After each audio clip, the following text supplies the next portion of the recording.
Manager of Public Programs at the Schuylkill Center. So thank you for joining me for this week's edition of Backyard Biodiversity. So if you look around here, you can tell that my backyard is pretty tiny. And in addition to that, I have a lot of pebbles and stone. So you might think in a backyard like this that there's really no nature to be found. But the cool thing is that's actually not true at all.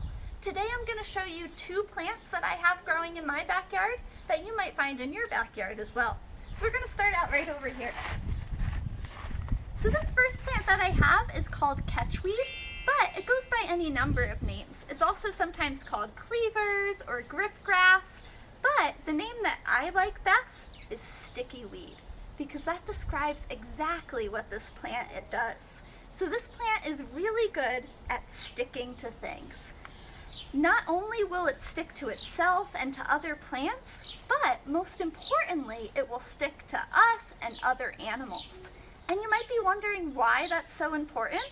Well, if it sticks to me and I walk somewhere else and brush it off, well, now that plant can grow in a new spot. So that's really important for the seed dispersal for catchweed or sticky plant. And that's what we call an adaptation.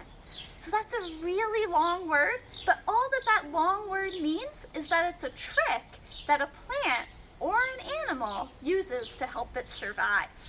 So again, that's our first plant, catchweed. In case you're wondering how you'll know if this is in your backyard, outside of its stickiness, it also has these really skinny leaves that all kind of come out almost in a circle.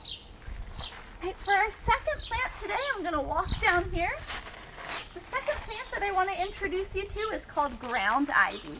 This is a really common plant, and you'll be able to tell if you have ground ivy in your backyard, because if we zoom in here, you'll see it has a bunch of really tiny purple flowers.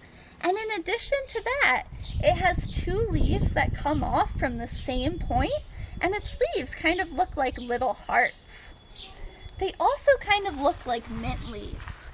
And just like mint, if you take it up and crush it, it has that minty smell as well. One last fact about ground ivy that grown-ups actually might enjoy is that ground ivy actually used to be used to flavor or clarify beer, similar to how we use hops today. So thank you so much for joining me for this week's edition of Backyard Biodiversity. I'd encourage you to go out in your backyard or really anywhere and see what plants or animals you can find. And if you find something really cool, make sure to tag us using the hashtag #BackyardBiodiversity. Thanks so much for joining me today, and I hope to see you again next week.